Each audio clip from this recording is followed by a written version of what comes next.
नमस्कार, Shriram time news मध्ये मी कैलास सोनवणे आपले हार्दिक स्वागत करतो। सुरुवातीला पाहूया 24 तासातील ताज्या घडामोडी। ईव्हीएम यंत्र बदलण्यासाठी शिवसेनेचे उमेदवार आनंद लोंढेंसह इतर उमेदवारांनी केंद्रातच केले ठिय्या आंदोलन। प्रभाग क्रमांक 1 मधील काही मतदान केंद्रात मयत मतदारांच्या नावे मतदान होत असल्याचा श्यामकांत सनेर यांनी केला आरोप। धुळे शहरातील 70 प्रभागातील नगरसेवकांचे भवितव्य ईव्हीएम मशीनमध्ये बंद, शुक्रवारी मतमोजणी। आणि आमदार अनुप अग्रवाल यांनी महापालिका शाळा क्रमांक 29 मधील मतदान केंद्रावर आपल्या परिवारासह बजावला मतदानाचा हक्क। आता बातमीपत्र विस्ताराने। धुळे महानगरपालिकेच्या निवडणुकीसाठी मतदान प्रक्रियेदरम्यान शहरातील प्रभाग क्रमांक 10 मधील साखर रोड भागातील स्वामी टेवराम हायस्कूल मधील मतदान केंद्रात ईव्हीएम यंत्र वारंवार बंद पडत असल्याने ईव्हीएम बदलण्यासाठी शिवसेनेचे उमेदवार आनंद लोंढेंसह शिवसेनेच्या उमेदवारांनी केंद्रात ठिय्या आंदोलन केले। धुळे महानगरपालिकेच्या निवडणुकीत मतदान प्रक्रियेदरम्यान शहरातील प्रभाग क्रमांक 10 मधील साखरी रोड भागातील स्वामी टेवराम हायस्कूल मधील मतदान केंद्रात ईव्हीएम वारंवार बंद पडत होते। त्यामुळे या केंद्रातील खोली क्रमांक 2 मधील ईव्हीएम बदलण्यासाठी शिवसेनेचे उमेदवार आनंद लोंढेंसह सेनेच्या उमेदवारांनी केंद्रातच ठिय्या आंदोलन केले। धुळे महानगरपालिकेच्या एकूण 70 जागांसाठी मतदान प्रक्रिया गुरुवारी संपन्न झाली। सकाळी मतदानाला सुरुवात झाली तेव्हा अनेक मतदान केंद्रांवर ईव्हीएम बंद पडत असल्याचे प्रकार घडले। यामुळे त्या भागातील उमेदवारांनी तीव्र संताप व्यक्त करत या प्रकारावर संशय व्यक्त केला। शिवाय ही लोकशाही आहे की हुकुमशाही आहे असा सवाल उपस्थित करत ही भाजपची खेळी असल्याचा आरोप केला। सकाळी 7:30 वाजता उमेदवार व प्रतिनिधींच्या उपस्थितीत मतदानाला सुरुवात झाली। मतदानाला सुरुवात झाल्यानंतर अनेक ठिकाणी ईव्हीएम बंद पडत असल्याचे प्रकार घडले। त्यामुळे काही काळ मतदान ठप्प झाले होते। यावेळी उमेदवारांसह मतदारांनीही तीव्र नाराजी व्यक्त केली। शहरातील प्रभाग क्रमांक 10 मधील साखरी रोड भागातील मतदान केंद्रात ईव्हीएम यंत्र वारंवार बंद पडत होते। त्यामुळे या केंद्रातील खोली क्रमांक 2 मधील ईव्हीएम बदलवण्यासाठी शिवसेनेचे उमेदवार आनंद लोंढे यांनी मतदान अधिकाऱ्यांना विनंती केली। त्यास उशीर झाल्यामुळे त्यांनी केंद्रातच सेनेच्या कार्यकर्त्यांसह ठिय्या आंदोलन केले। 9:30 वाजेपासून इथे वारंवार मशीन बंद पडत आहे। आम्ही विनंती केली लोकशाहीच्या मार्फत, सगळे पक्षाचे उमेदवार एका पक्षाचे नाही, कारण की लोकशाहीचा उत्सव आहे, सगळ्यांना अधिकारी सामील आहे। ते मशीन बंद झाल्यानंतर सुद्धा हे जे इथले प्रमुख आहेत ते मशीन बदलू देत नाहीत। मशीन येऊन पडलेले तो अधिकारी मशीन बदलत होता, पण हे जे अधिकारी आहेत यांनी ते बदलू नये। हे बोरसे म्हणून जे आहेत ना, हे कुठल्या संस्थेमधले त्यांचे पुढारी कुठल्या संस्थेचे चेअरमन आहेत ना, हे बघा तुम्ही, हे सगळे एका पक्षाचे दलाल म्हणून काम करत आहेत। या पक्षाच्या दलालांना नाही इथून बाहेर काढा। ते मशीन पहिले बदललं गेलं पाहिजे। नागरिक 2-2, 3-3, 4-4 तास म्हणून लाईन मध्ये एक आमच्या सिंधी समाजचा बांधव शुगर होती, त्याला चक्कर येऊन पडत होता, त्याला पाणी वगैरे आम्ही सगळ्यांनी मिळून दिली। एखाद्याचं मरण पावलं तर काही हे जबाबदार राहतील का? जोपर्यंत मशीन बदललं जात नाही आम्ही या इथून उभे उठणार नाहीत म्हणजे नाही। आणि सिंधी बांधवांची इथं मतदान आहे, सिंधी बांधवांचा बीजेपीवर मोठा रोष आहे, त्याच्यामुळेच इथलं मशीनचा घोडे असा आमचा आरोप आहे। जर गडचपी आणि अशी चमचेगिरी होत असेल ना प्रशासनामार्फत तर ते आम्ही उद्देणार नाही।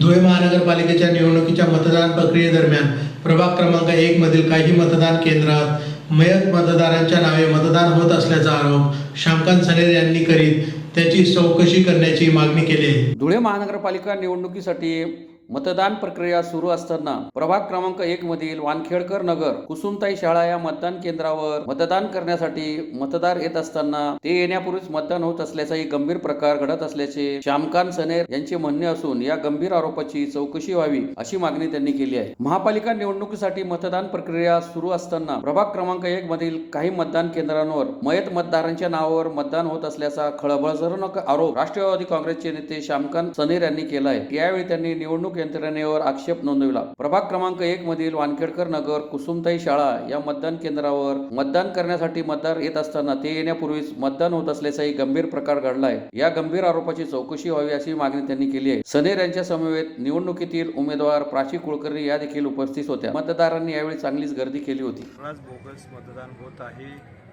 मतदार स्वतः आधार कार्ड घेऊन येतो, पण त्याच्या आधीच त्याच्या जागेवर मतदान झालेलं असतं।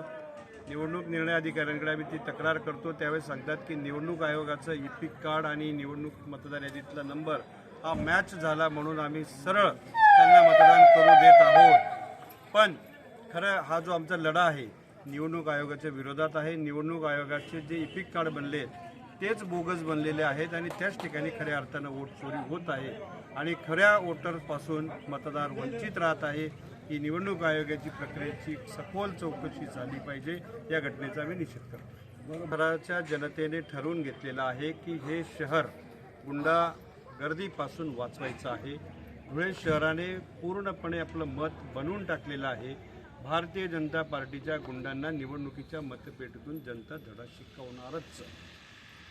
भूमिका जनमताच्या कौलचा आदर आम्ही करू. धुळे महानगरपालिकेच्या सार्वत्रिक निवडणुकीसाठी 70 प्रभागातील नगरसेवक निवडीसाठी मतदान प्रक्रिया पार पडली असून उमेदवारांचे भवितव्य ईव्हीएम मध्ये बंद झाले असून शुक्रवारी मतमोजणी होणार आहे. धुळे महानगरपालिकेच्या 19 प्रभागातील एकूण 74 जागांपैकी 70 जागांसाठी मतदान प्रक्रिया काही किरकोळ घटना वगळता शांततेत पार पडली. एकूण 19 प्रभागातील 74 जागांपैकी यापूर्वी 4 जागांवर उमेदवार बिनविरोध निवडून आल्याने त्या ठिकाणी मतदान झाले नाही. उर्वरित 70 जागांसाठी प्रत्यक्ष मतदान घेण्यात आले. या मतदानातूनच महापालिकेतील सत्ता समीकरण ठरणार आहे. यावेळी निवडणुकीत एकूण 320 उमेदवार रिंगणात होते. त्यापैकी 4 उमेदवार बिनविरोध निवडून आले असून उर्वरित 316 उमेदवारांचे भवितव्य मतदारांनी ईव्हीएम मशीनमध्ये बंद केले. शहरात एकूण 509 मतदान केंद्रांवर मतदानाची प्रक्रिया पार पडली. प्रत्येक मतदान केंद्रावर 2 मतदान यंत्रे ठेवण्यात आली होती. एकूण प्रभागांपैकी प्रभाग क्रमांक 8 मध्ये तब्बल 23 उमेदवार रिंगणात असल्याने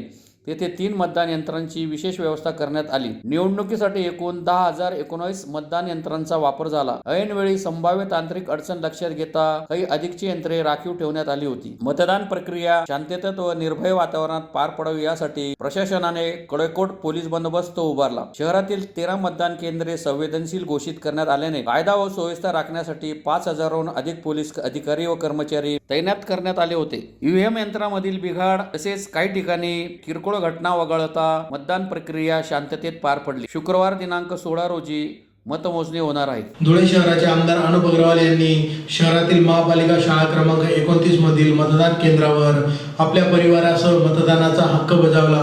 यावेळी त्यांनी भाजपला 55 जागा मिळतील असा विश्वास व्यक्त केला. धुळे शहराचे आमदार अनुप अग्रवाल यांनी गुरुवारी सकाळी 8:30ला शहरातील महापालिका शाळा क्रमांक 29 मधील मतदान केंद्रावर आपल्या परिवारासह मतदानाचा हक्क बजावला. यावेळी बोलताना त्यांनी भाजपला 55 जागा मिळतील असा विश्वास व्यक्त केला. आमदार अग्रवाल म्हणाले की जनता शहराचा विकास करणाऱ्या भारतीय जनता पक्षाच्या पाठीशी आहे. भाजपसाठी चांगले वातावरण असून पक्षाचे 55 उमेदवार विजयी होतील आणि शुक्रवारी निकालानंतर भाजपकडेच सत्ता येईल असा ठाम विश्वास त्यांनी व्यक्त केला. प्रभाग क्रमांक 2 मध्ये झालेल्या प्रकाराबाबत पत्रकारांनी प्रश्न केला असता आमदार अग्रवाल म्हणाले की काही लोकांनी वातावरण दूषित करण्याचा प्रयत्न केला. बुधवारी सायंकाळी प्रभाग 2 मध्ये जी घटना घडली ती अतिशय दुर्दैवी आहे. या घटनेची सर्व धुळेकरांनी सत्यता जाणून घेण्याची गरज आहे. विरोधकांकडून भाजपच्या महिला उमेदवाराचा अपमान करणे कितपत योग्य आहे आणि उलट त्यांच्याकडूनच अखंड तांडव केला जात आहे. मात्र धुळेकर जनतेला याची सर्व जाणीव आहे. विरोधकांकडून महिला उमेदवाराची कशी बदनामी केली जात होती हेही जनता जाणून आहे. शिवसेनेच्या काही लोकांनी या महिला उमेदवारावर हातही टाकला. मात्र यातून निवडणुकीच्या प्रक्रियेला तसेच शहराच्या शांततेला गालबोट लागू नये म्हणून आम्ही काही बोललो नाही. विरोधकांमधील आपसातील वादातून घडलेला हा प्रकार असून त्याचे बालन त्यांनी भारतीय जनता पक्षावर उलटवण्याचा हास्यास्पद प्रकार करत भाजपला गाडण्याची भाषा केली आहे. आज प्रभाग क्रमांक 2 मधील जनताच मतदानातून दाखवून देईल की कोण कोणाला गाडणार आहे. धुळे महापालिकेच्या निवडणुकीचा मतदानाचा दिवस आहे आणि शहराच्या विकासाचा पर्व उद्या त्या ठिकाणी मतपेट्याच्या माध्यमातून निघणार आहे. तरी धुळेकर जनतेला मी नम्र विनंती करतो का मोठ्या प्रमाणावर आपण मतदानाला बाहेर निघावं आणि विकासासोबत राहावं. ज्यांनी मागील 5 वर्षात या शहराचा विकास केला आहे आणि ज्या नवीन योजना या शहरात येणार आहे तरी धुळेकर नागरिकांनी सर्वांनी विकासासोबत राहून या ठिकाणी मोठ्या संख्येने मतदान करावं. जय. पुन्हा एक नजर ठळक घडामोडींवर.